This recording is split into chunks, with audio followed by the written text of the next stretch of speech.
Hello, everyone, and welcome to the very first episode of the Rupar Show. I've been thinking about launching a podcast for a few months now, and I'm a heavy consumer of podcasts myself, and I tend to enjoy ones that are both conversational and insightful, and so that's what I'm striving for here with this show. I plan for it to be an extension of a lot of the topics that I cover in my newsletter, Public Notice, where I cover a lot of right-wing politics, American politics more broadly, and news media. And along those lines, I'm very excited that the first guest is Ron Filipkowski, who probably really needs no introduction, but he's a bit of a man of mystery on Twitter. He's a lawyer who's based in Florida, who has served for both the Rick Scott administrations and then briefly in the DeSantis administration as well on a board that helps select judges before he left the Republican Party, became a Democrat, and now is known as being a very critical person who covers the right-wing media ecosystem and Trumpism in particular. If you're listening to the show on a podcast app, you can also see the footage of my interview with Ron on my YouTube page. I just changed the handle as we get this show going. You can find me now on YouTube at The Aaron Rupar Show. That's again at The Aaron Rupar Show. Eventually, I hope to integrate video clips, which is probably what I'm best known for, into the show. My conversation with Ron kind of spoke for itself, but we do talk specifically about a couple newsworthy clips that have been on his account or on my account in recent days on Twitter. So you can pull that up. I've actually been retweeting the clips that we talk about. My Twitter handle is at ATRupar on the off chance that you're not already following me. New episodes of the show are going to drop each week. I'm shooting for Wednesday to go live with new shows.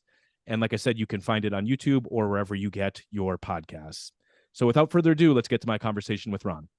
Welcome to the Aaron Rupar Show, and I'm thrilled today to have as my very first guest on the show, Ron Filipkowski. If you're listening to this, you probably know who Ron is. He's a lawyer who is based in Florida, a former Republican who is now a Democrat, who does phenomenal coverage of American politics on Twitter. And maybe that's a good place to start, Ron, is just talking about your work a little bit, because one of the things that I find so valuable about what you do is that you surface a lot of videos that are really hard to find, whether they're little vignettes from Mar-a-Lago, clips from right side broadcasting at Trump rallies, social media clips that are just kind of floating around Facebook of political events. And it's so different than what the situation was like when I started doing video work in the fall of 2017, because back then there were so few people doing the type of work that you and I do, that even finding a clip on Fox News, was really valuable. It could be a gold mine just watching Fox because there were so few people clipping. And now I feel like it's a very saturated market. Tucker Carlson, I think, is kind of case in point, where in any given evening, there are probably a couple dozen people watching his show and clipping. And so, if you don't get that clip in the first 20 or 30 seconds after it happens, there's not a whole lot of value to doing that, or at least, other people have you covered. But that's one of the things with your account that I find to be so valuable, is that you surface a lot of clips that are harder to find. And that's kind of a unique corner of the internet and corner of political coverage that you occupy. So maybe a good place to start is just, asking you how you got into doing that type of work. And I don't want you to disclose any trade secrets necessarily, because I know that, your workflow can be kind of valuable information, but just how you go about finding some of these clips that you surface on Twitter. I think there's a number of factors. First of all, I grew up in Republican politics. My first Republican campaign that I worked on was in 1988. So I was very involved in the party at the grassroots level, elected to a bunch of positions, appointed to a bunch of positions, worked on campaigns, went to campaign school. So I have a pretty good handle on the grassroots Republican movement.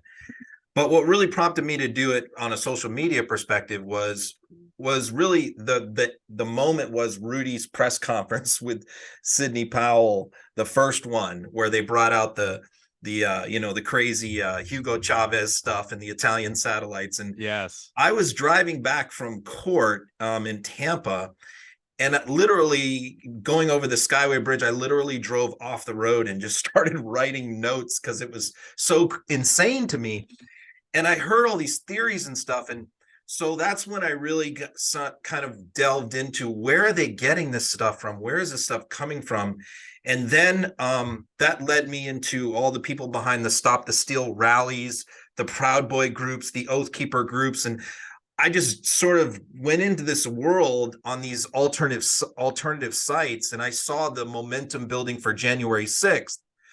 And that's when I started sort of tweeting about this and saying, look, I think this is going to be really bad. I think this is going to be really violent and all of that. And so, and then it happened, of course, and that's when I got a much bigger following, is when a lot of the stuff I was saying was going to happen. And then I just took it from there, where I just stayed with it, and I dove into their world. And a lot of them were deplatformed from Twitter. A lot of them were kicked off Fox, the Lindells, the Roger Stones, the Michael Flynns. And so they went onto these alternative places, and I followed them there.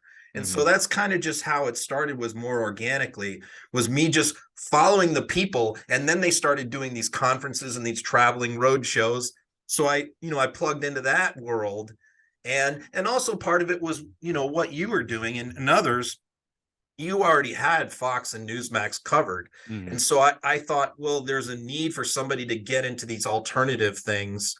There's not really anybody doing that. And so that's what led to me. See, and that's fascinating to me, because I feel like you have been tweeting and covering politics for years and years and years, but it sounds like this is actually just a couple, a little over 2 years old, because that first news conference that you mentioned with Rudy and Sidney Powell, of course, that was the infamous one, if people don't remember, where Rudy's face was melting. He had the black ooze, right? I think that's right. That was one where he had the ooze streaming down his face, which happened previous to the Four Seasons total landscaping one that I think is more legendary and more widely remembered. But that's interesting, because I feel like you were covering Trump and Trumpism long before that, but maybe you were, but just not with video. Is that right? I wasn't on social media. Oh, okay. I was a triathlete at the time, and part of it was I got hurt. Okay. I tore my hamstring, did permanent nerve damage in my foot in 2019, and so that freed up a lot of time. I trained 11 takes a lot of time, 11 times a week, 6 hours a day, so I couldn't do anything anymore. And so the election was coming up. COVID hit. I was watching the COVID briefings. I was a Republican.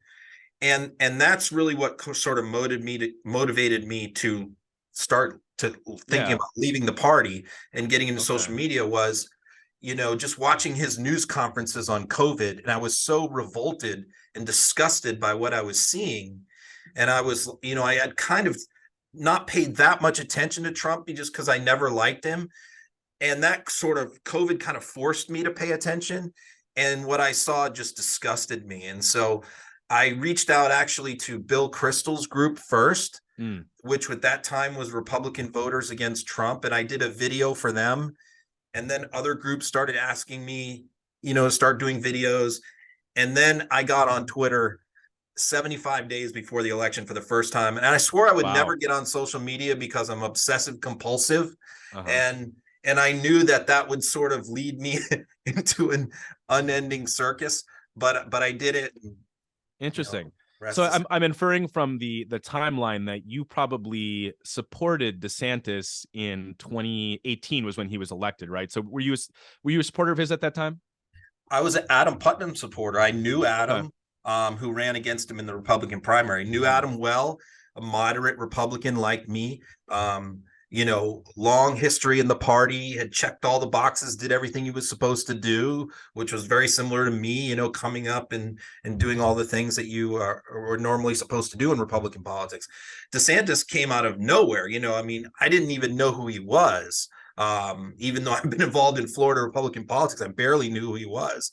And of course, the Trump endorsement hit, and the polls flipped 50 points in 24 hours. Which, interesting, DeSantis in his book is claiming now that endorsement really didn't matter that much. And, and he would have won anyway and this kind of thing. But no, DeSantis would never be governor without Trump. Yeah. And did you actually read his book? I read excerpts and I read a few reviews. But no, I haven't read the whole book. But I mean, as a reporter, I'm curious, but doing a newsletter 3 times a week, I can't really invest that sort of time to read his entire book. And I'm kind of assuming that it's your typical, campaign promotional type book. But I did see the passages on Trump that he kind of downplays Trump's role in his rise, making some headlines. And that is interesting given the context of what's happening in the Republican primary, which I do want to talk with you about at some point. But I want to back up a step because I'm curious to hear more about why the COVID briefings were kind of your breaking point. I mean, I think intuitively, those of us who watched those, as I did, they were quite disgusting. And, we had the scene of Trump suggesting that, infrared light might cure COVID and injecting bleach, all of that stuff. So I don't think we need to rehash all of that. But, was there anything kind of beyond the obvious that Yeah. represented a breaking point for you in terms of those briefings? And then I'm curious if that also, I mean, that would explain sort of turning away from Trump and Trumpism, but what led to your falling out with DeSantis? Because, just to mention one other bit of context here, Ron was actually appointed to a board by Rick Scott, who is, of course, the governor before DeSantis. And then, correct me if I'm wrong, but DeSantis reappointed you at one Correct. point. So I'm curious to hear more about what kind of led to your split with DeSantis. The COVID briefings, it wasn't. Here's the thing, all of our lives were upended. We were on lockdown, we're all at home. And I think we were all kind of freaked out. We wanted medical information, and I wanted to hear from the medical people. I wanted to hear from Fauci and Birx and some of those people. And these briefings were 2 hours long. And my wife was going crazy because my blood pressure was through the roof. I'm throwing things at the TV, and because, when he would veer off into Russiagate and, and you got all these doctors and scientists standing up there. He's talking about North Korea. And I was just fuming, I'm just like, what is he doing? I don't want to hear about all this stuff, and he's going into all these past grievances and I want a health briefing, Sure. I'm at home on lockdown. Tell me about the virus. So Yeah. that was really the thing, just watching that day after day and watching the Cuomo briefings alongside them, which were airing every day. And it would be like, I mean, quote, his handling of COVID in hindsight probably wasn't great, but at least he was sticking to the science and the Sure. medical information, unlike Trump that was just this mania. But no, Yeah. I would say my break from Trump came before my break with DeSantis. I was still on board with DeSantis even after I decided not to support Trump. Yeah. Okay. So, but then what led to you deciding? Because I know that you identify now as a Democrat. Yeah. So, I'm just curious to hear more about kind of what, if there were specific policies, if it was more the style of politics. I know you're staunchly critical of DeSantis these days, but DeSantis, it's not like he was more responsible than Trump necessarily with COVID, but and that's become kind of an interesting flashpoint in their primary campaign, where it seems like they're trying to outflank each other on the side of being who was more irresponsible, basically. And so DeSantis can stake his claim there too, in terms of saying that, well, I don't know, he's not, beaches were shut down, so he's not claiming that beaches weren't shut down, but Trump is hitting him over that. But anyway, so I'm just curious to hear, if it was policy, if it was the style of politics, what led to you, deciding that you're a Democrat and kind of turning away from the Republican Party more broadly beyond just Trump himself. Well, I mean, the short answer is my plan was I was going to go independent after the presidential election, but and that was what I was going to do. I decided to remain a Republican through the campaign because I was doing a lot of the commercial stuff for these groups that wanted Republicans against Trump. So, they didn't want me to become an independent then. But that was my plan. And then January 6th happened. And that's when I decided, like, we are literally in a fight for survival of our republic right now. And I kind of have always viewed independence as, straddling the fence. And I just felt like in that fight for survival, I have to take a firm stand on one side or the other. So even though I still consider myself somewhat conservative and pretty middle of the road guy, and I don't agree with everything that every Democrat stands for. I'm definitely more comfortable in the Democratic Party, and I think on the big things, we agree. Yeah, and so, one other bit I just want to, for the timeline here, is just very briefly, you were on a board. What was the board that you were on? Well, I was on a board. It's called the Judicial Nominating Commission. It's a board that interviews and selects candidates for how it works is the governor can't just appoint whoever he wants as a judge. It's not like the president. In Florida, we have a board that I was appointed to. It's 9 people. And we might interview 40 people for a judge position and do interviews and check their backgrounds out. And then you send 3 to 6 names to the governor, and the governor must choose one of the people we've selected for the slate. So that's what I was appointed to by Scott and DeSantis. Okay. And then did you resign following January 6th? No, I resigned over the Rebecca Jones search warrant. Oh, okay. Sure. Yeah. That was probably the point. That was the end of the thing for me. The first thing was when he threw the state back open, after 30 days, I thought was very reckless and irresponsible. Not only that, ordering businesses who wanted to have restrictions that they weren't allowed to. So literally like telling businesses what they could and couldn't do, I thought was very anti-conservative. But the final thing was, the Rebecca Jones thing, because, and I want to make clear, which I made clear at the time, I'm not a Rebecca Jones, fan or apologist or backer or anything of that sort. I never was. But I thought that, when he criminalized what she was doing, which was she was getting information through back channels from inside the state, the people at the health department, and DeSantis wanted to shut that down. Right. How is she getting this information? So raided her home and seized all her devices. And I thought that was just completely, crazy that he did that. Because at the time, if I'm recalling right, Florida was not releasing a lot of information about COVID. It was like they were releasing kind of like a monthly update. But, at that time in 2020, the daily numbers, people were kind of obsessing over that because we didn't really know what we were in for. And she was trying to bring more, correct me if I'm wrong here, but trying to bring more transparency and kind of do her own information gathering operation. And that led, she was accused basically of like leaking government information, right? Was that the accusation? There were two things that DeSantis was doing that we felt he was monkeying with the numbers, which was, number one, he was not we have a lot of people that live in Florida 6 months out of the year. They're snowbirds, they're down here during the winter. And he was refusing to count if they would come down here, get COVID and die.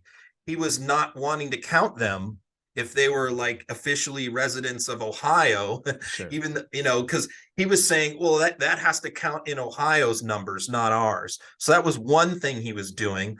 The other thing he was saying is, well, we shouldn't count COVID deaths if people have pre-existing conditions like high blood pressure, because how do we know for sure they really died of COVID?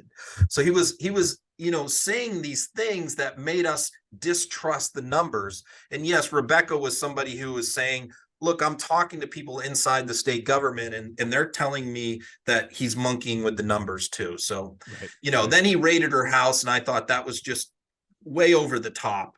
And then he denied that he knew about it, which he clearly did. His press secretary ended up resigning after making a ridiculous statement over it. That was the final straw for me with DeSantis. That's a really high bar for Florida officials too, because the Surgeon General, Lapido, is that, I'm going to mispronounce his last name, but he was on some far right podcast. I mean, he makes preposterous statements like you and I breathe. So if a DeSantis official resigned over a preposterous statement, that's pretty remarkable in its own right. But one thing I want to do in this podcast eventually, we don't have the capability today, is play news clips as we talk, because I think, especially for you and I, that could be kind of a nice addition. And one of the clips that I thought was so fascinating yesterday that was on your account, I know it wasn't your video initially, and I thought that was kind of one of the funny aspects of this too, is that I believe the video initially came from a Trump account, but it was a clip from Fox and Friends of Brian Kilmeade in a Florida diner, basically asking the diners who they're supporting in the Republican primary. And of course, for those who don't watch a lot of Fox, Brian Kilmeade has been kind of the leading purveyor of the DeSantis cult of personality on Fox News. He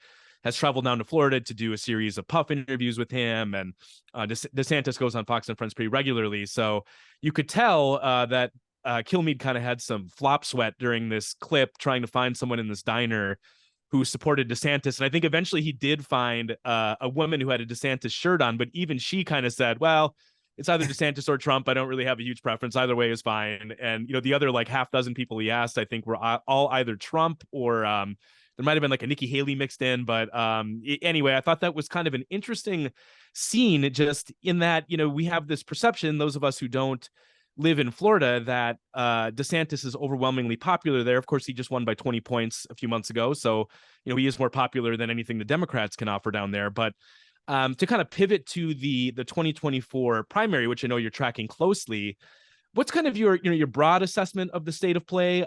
Fox just did a poll that came out over the weekend that showed Trump up nationally by about 15 points over DeSantis, when all of the different candidates are polled against each other, about a half dozen or so candidates. But I guess I'm specifically curious what you think, if the Florida primary ends up being competitive, in the sense that there's high stakes, and that both, if it comes down to Trump and DeSantis as the two serious contenders, which I think it will. How do you think that would play out? Do you think that, if it was kind of, if it came down to DeSantis and Trump in Florida, that DeSantis would have the edge on him? Or is some of the national perception a little skewed, and maybe DeSantis's brand is a little bit overrated? Well, in his new book, DeSantis, one of the points of emphasis that he makes is that he doesn't poll and he doesn't look at polls. And I actually believe him on that. I completely believe him.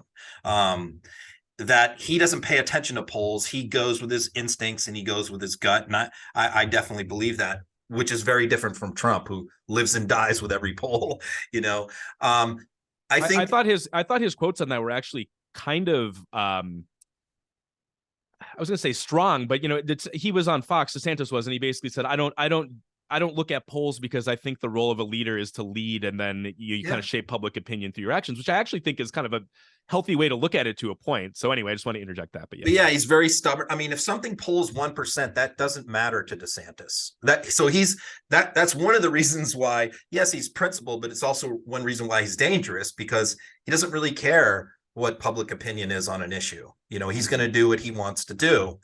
But I think in my feeling in Florida, and being pretty dialed into Florida Republican politics, and, the influencer scene here in Florida among Republicans, is they don't want him. They want him to run in 28.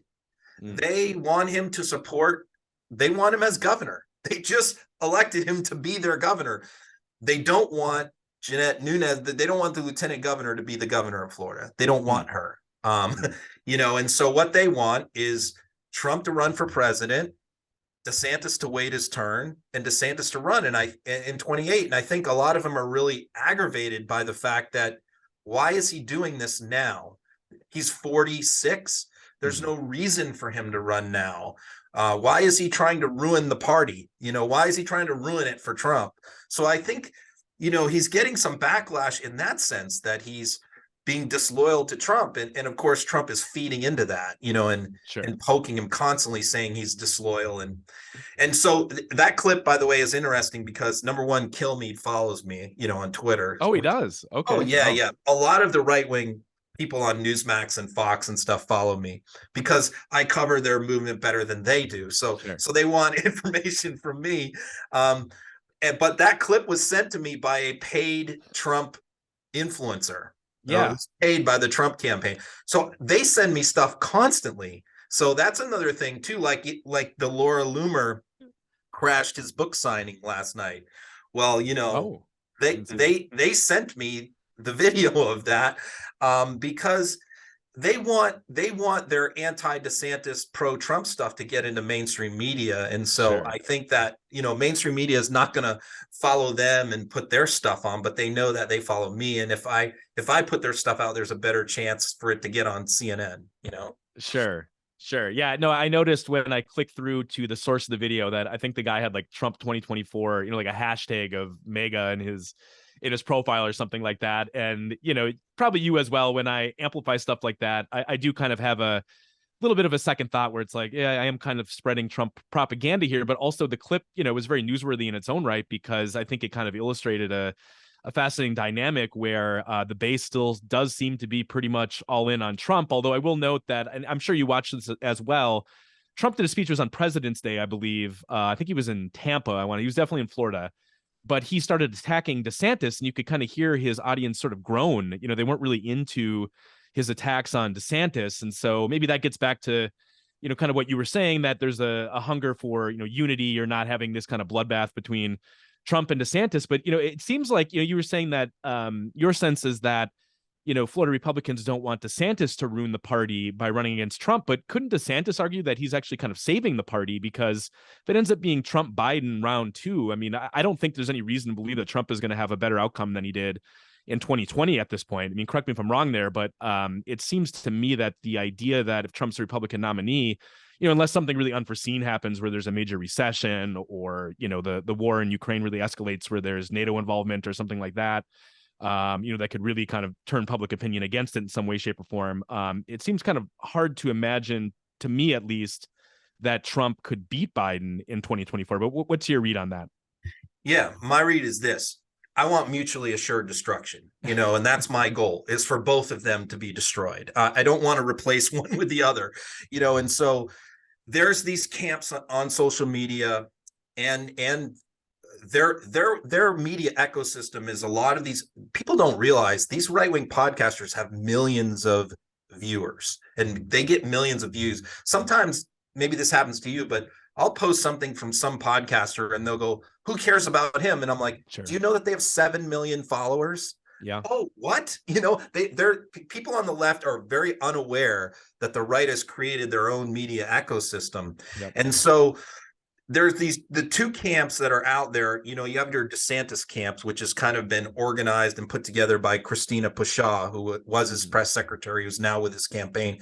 She's put together this group. And of course, you have the Trump people that are out there who are much bigger in number. And the reason why at present I've sided with the Trump people, that I'm using a lot of their material against DeSantis, is number one, they produce some of the best anti-DeSantis material out there, certainly better than anything any Democrat is putting out there. The Trump people's giving me a tremendous amount of ammunition. And a lot of stuff is stuff that they don't want to put out about DeSantis themselves. It's attacking. They don't want to personally be seen as attacking DeSantis. So they send it to me. I'm perfectly happy to use it to attack DeSantis. So, and the reason why is because, look, I view that the best person to beat DeSantis in 2024 is Donald Trump, not Joe Biden. I do not want to see a Biden-DeSantis matchup. To me, that is a dangerous matchup for the Democratic Party and for the country.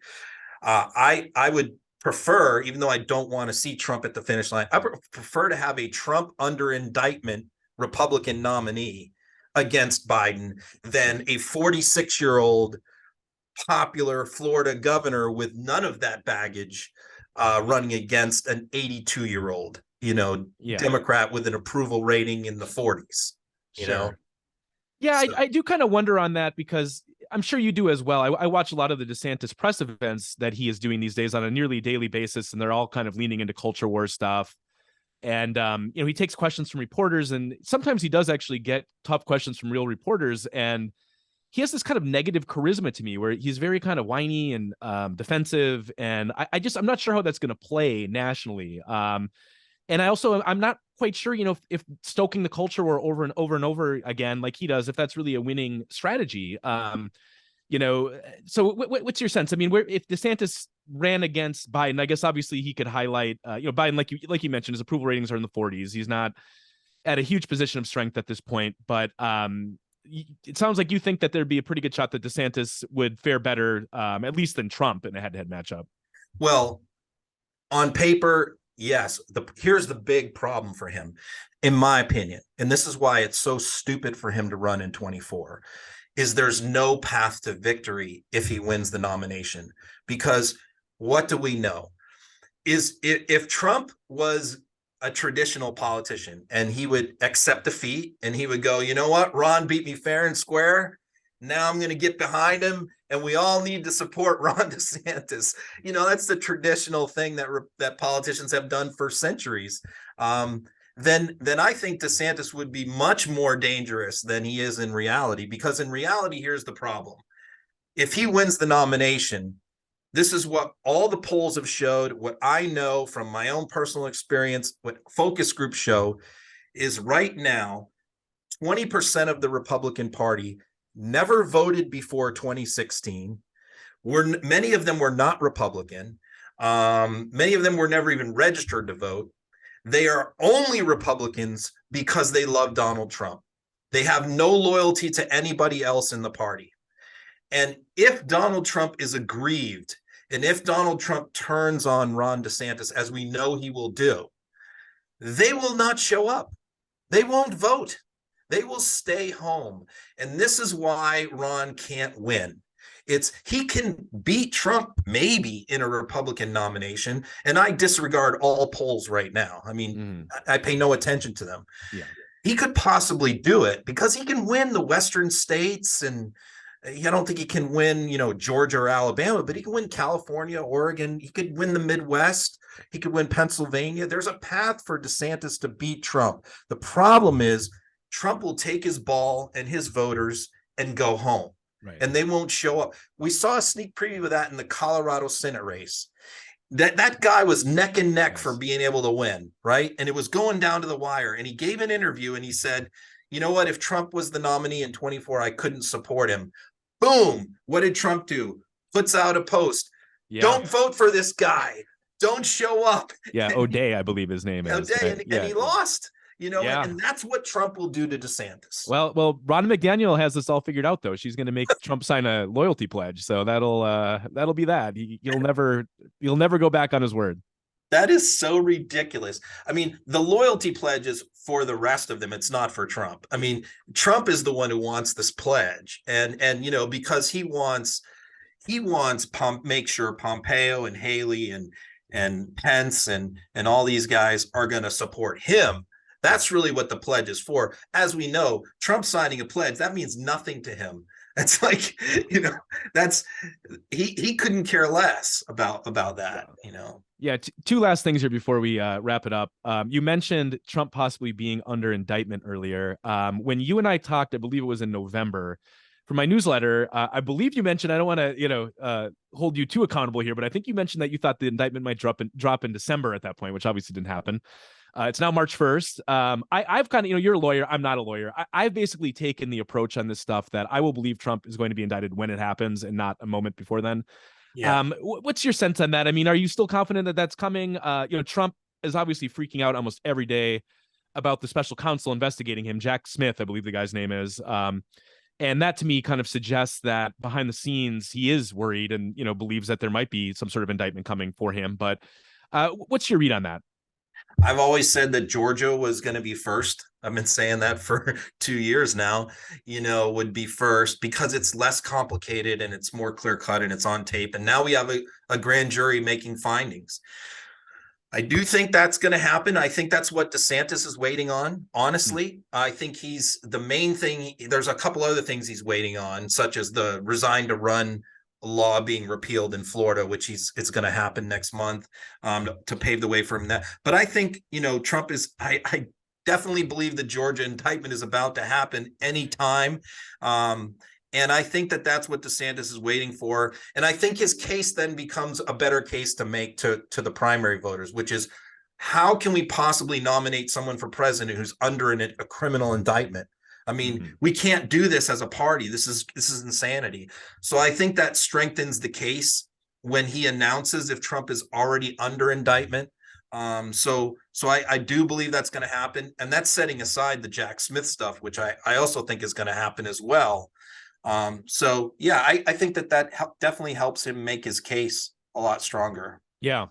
And last thing I want to touch upon that I also appreciate about the work that you do is that you're not shy about trying to hold Democrats accountable as well when you view them as falling short or, in the specific case I have in mind, it's the Pete Buttigieg, not visiting East Palestine for weeks. And you and I kind of DM'd about this a little bit last week, and I thought you made kind of an interesting case that, when you're in the cabinet, sometimes, correct me if I'm misinterpreting you, but sometimes the perception that you're doing things is the most important thing, or, showing up is a big part of the job. And obviously it took him about 3 weeks and, many, many negative segments on right-wing TV to get down there. So, kind of recap your case on that. Why do you think that in a case like that, Pete Buttigieg could have done both himself, the administration, and probably the Democratic Party more broadly, a favor by getting there sooner?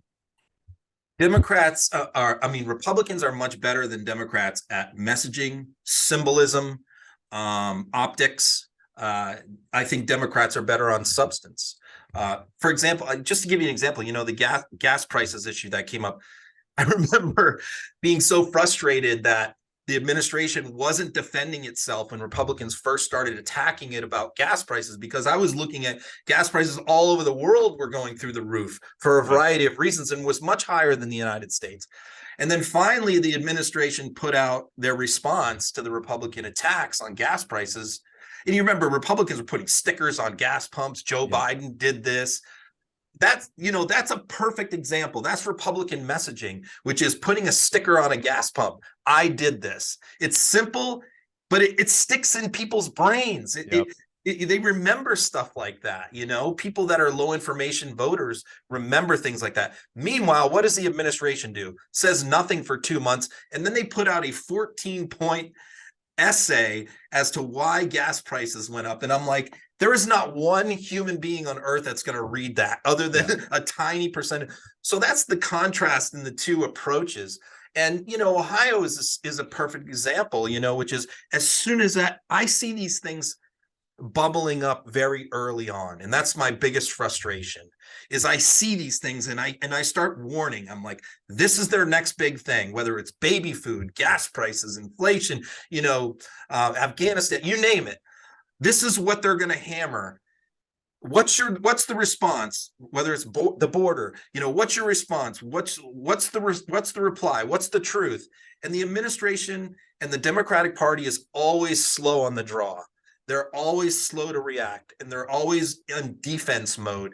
When I want them to be in offense mode, when that train wreck first happened, they should have been in there saying, this is Norfolk Southern. This was Mike DeWine who set these trains on fire because he's a Norfolk donor. They're a donor to him. Yeah. And not pointing fingers, but hey, defend yourself, because the Republicans were out there blaming everything on Buttigieg, and yes, he doesn't even go there and then of course Trump goes there. Again, the substance of Trump's visit, there was no substance to it whatsoever. But the optics of it were beautiful for him. I mean, we gave him an open field to run on instead of being there to tackle him. That was probably one of the first smart things he's done politically in a while. I thought that, he got a lot of coverage from that. And it did lead to a round of stories over the controversy, over his deregulations, what role they played in that train wreck. But again, I think you're probably right that for most voters, that they're not necessarily tuning in for that. They're seeing him there. They're seeing him with the mayor, and that's what really, that's what counts for them. But you know what? Combined, the two of us, see, we do the job that the administration and the DNC should be doing, which is what did we do with that? We caught him on a hot mic on saying a couple really dumb things, right? Like, hey, have a great time. Everybody. He was talking with JD Vance, I think the mayor, and they were kind of just standing around. He was saying stuff like, you must have no crime here. It's a great place. No crime, and it's like, it's, just kind of like almost psychotic rambling, where it has just nothing to do with anything. But he was clearly trying to make small talk and failing. But it was picked up by a hot mic. And then, but when he went to the crowd, and I got that off a Trump supporter's phone, who I follow, where she recorded him saying, have a good time, everybody, have fun. He's trying. He doesn't know how to talk to these people. You had kind of the signature video there. I think when they get a couple million views. I think I saw it on your account. That was the one in the McDonald's, right? I was just outside. It was just outside. And then I also had one inside the McDonald's too, where he was bragging about knowing all the menu items by heart. Oh, that was great. Yeah. But just a few little clips like that can really undermine the whole message, which is, this is not a serious thing. This is a joke. And I think that between the two, because you clipped it too, and I did, I think we did a good job undermining that trip. Yeah, me, you, and Asen, I think, are the three, kind of filling that gap on the left, at least. But well, thank you very much, Ron. I really appreciate it. It's been a fascinating discussion, and thank you for being the first guest on the podcast. I really appreciate it. Thanks for the invite. Well, there you have it. I hope you enjoyed my conversation with Ron, and thank you for sticking all the way through the very first episode of the Aaron Rupar Show. Like I said at the beginning, please follow and subscribe to my YouTube page. That's at the Aaron Rupar Show. And subscribe if you're listening to this, please, wherever you get your podcast, whether it be on Spotify, Overcast, Apple, etc. I'll have another episode of this next Wednesday, and so I hope you'll tune in then. And thanks for joining us for the first episode.